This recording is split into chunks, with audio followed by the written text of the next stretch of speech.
There is a strange weight that lies beneath the surface of every nation. Not gold, not gems, not treasure, but something darker. Buried power. This is not merely wealth, nor is it chance.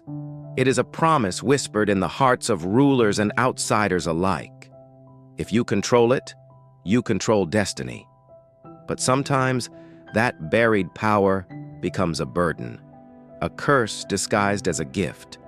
This is the story of how the richest buried wealth on earth became one of the most devastating burdens ever carried by a nation. Oil was discovered in Venezuela almost a century ago, transforming a once quiet, isolated country into the epicenter of global energy ambition. An early well, drilled with primitive tools, unleashed torrents of crude, and with it, a future no one fully understood. At first, oil felt like salvation. Revenues surged, roads were built, cities expanded.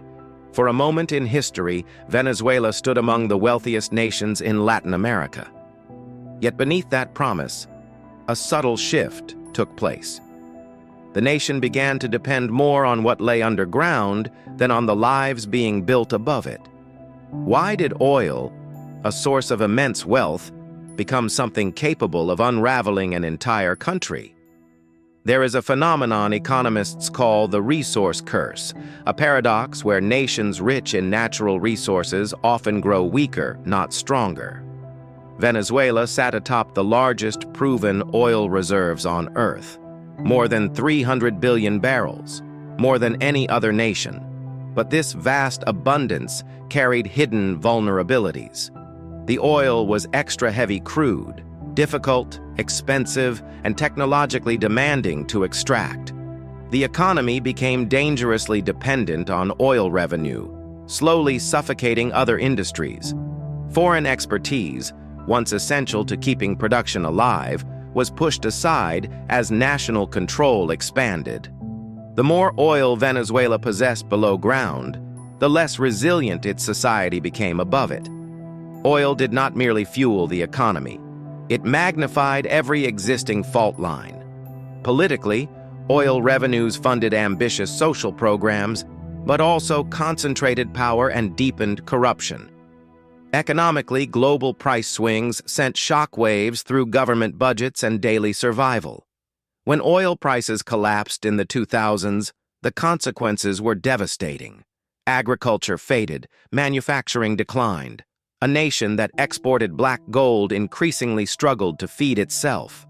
Most tragically, the state oil company, once the backbone of national strength, collapsed under mismanagement, underinvestment, and political purges that drained it of expertise. Production that once exceeded 3 million barrels a day fell to a fraction of that. What should have been the foundation of Venezuela's future became the wedge that shattered its present. And the world was watching. When a nation's buried power falters, others see opportunity and leverage.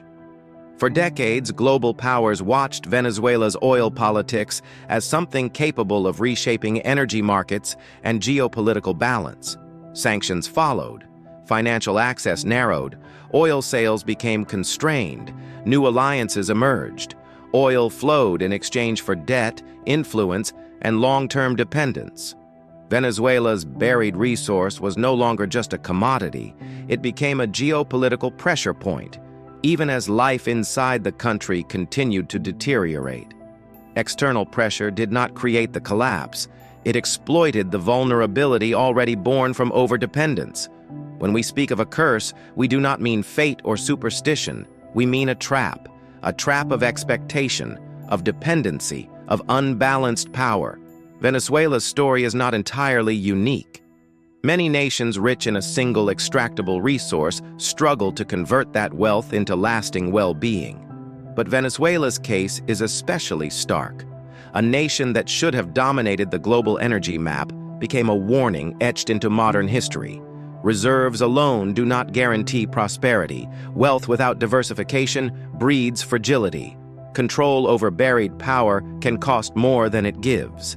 And as the world watches oil once again flow, the deeper lesson remains unchanged. Power hidden underground does not secure a nation. Only power cultivated above ground does. We end where we began, with buried power. Oil is not merely a resource, it is a mirror, reflecting human ambition, fear, and choice.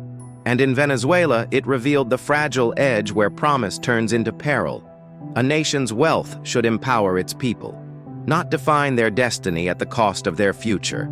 The greatest resource a nation can possess is not what lies beneath its soil, but the strength of its society to choose how that buried power is used.